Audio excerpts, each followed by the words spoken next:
Welcome to the marvelous land of Oz.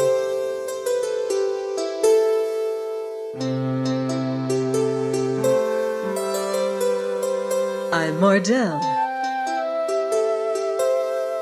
reading The Land of Oz by L. Frank Baum. Chapter 22. The Transformation of Old Mombi.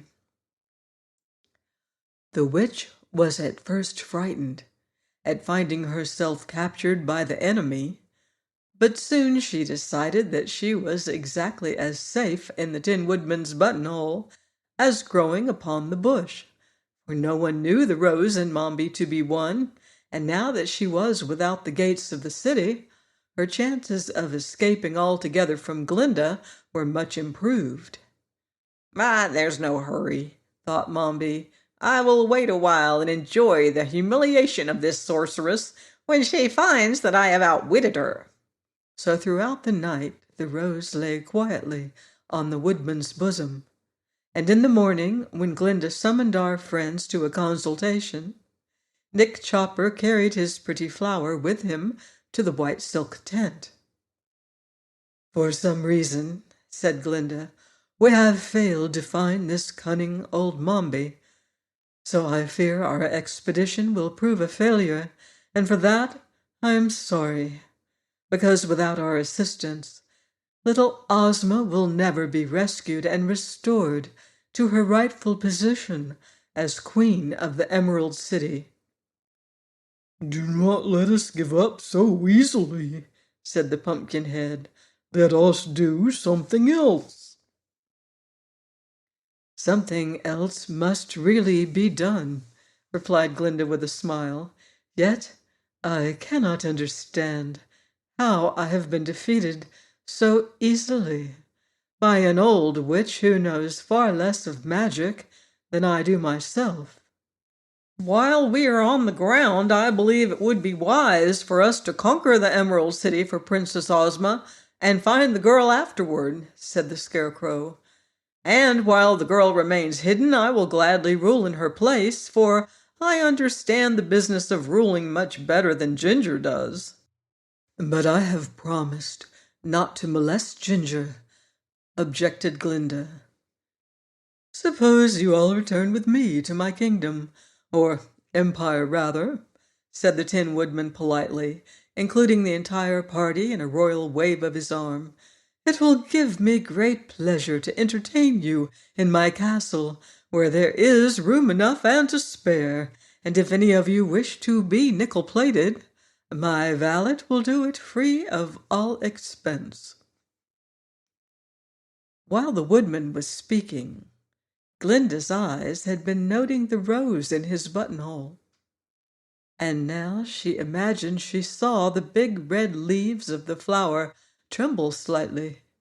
This quickly aroused her suspicions, and in a moment the sorceress had decided that the seeming rose was nothing else than a transformation of old Mombi. At the same instant, Mombi knew she was discovered and must quickly plan an escape, and his transformations were easy to her. She immediately took the form of a shadow and glided along the wall of the tent toward the entrance, thinking thus to disappear. But Glinda had not only equal cunning, but far more experience than the witch. So the sorceress reached the opening of the tent before the shadow, and with a wave of her hand closed the entrance so securely that Mombi could not find a crack big enough to creep through. The Scarecrow and his friends were greatly surprised at Glinda's actions, for none of them had noted the shadow. But the sorceress said to them, "Remain perfectly quiet, all of you, for the old witch is even now with us in this tent, and I hope to capture her."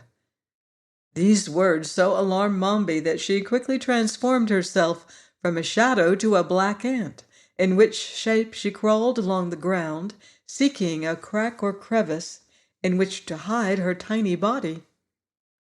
Fortunately, the ground where the tent had been pitched being just before the city gates, was hard and smooth, and while the ant still crawled about, Glinda discovered it and ran quickly forward to effect its capture. But just as her hand was descending, the witch, now fairly frantic with fear, made her last transformation, and in the form of a huge griffin, sprang through the wall of the tent, tearing the silk asunder in her rush, and in a moment had darted away with the speed of a whirlwind. Glinda did not hesitate to follow. She sprang upon the back of the sawhorse and cried, "Now you shall prove that you have a right to be alive! Run, run, run!" The sawhorse ran. Like a flash, he followed the griffin, his wooden legs moving so fast that they twinkled like the rays of a star. Before our friends could recover from their surprise, both the griffin and the sawhorse had dashed out of sight. "Come, let us follow!" cried the Scarecrow. They ran to the place where the Gump was lying and quickly tumbled aboard. "Fly!" commanded Tip eagerly. "Where to?" asked the Gump in its calm voice. "I don't know," returned Tip, who was very nervous at the delay, "but if you will mount into the air, I think we can discover which way Glinda has gone." "Very well," returned the Gump quietly, and it spread its great wings and mounted high into the air. Far away across the meadows, they could now see two tiny specks, speeding one after the other, and they knew these specks must be the griffin and the sawhorse. So Tip called the Gump's attention to them and bade the creature try to overtake the witch and the sorceress.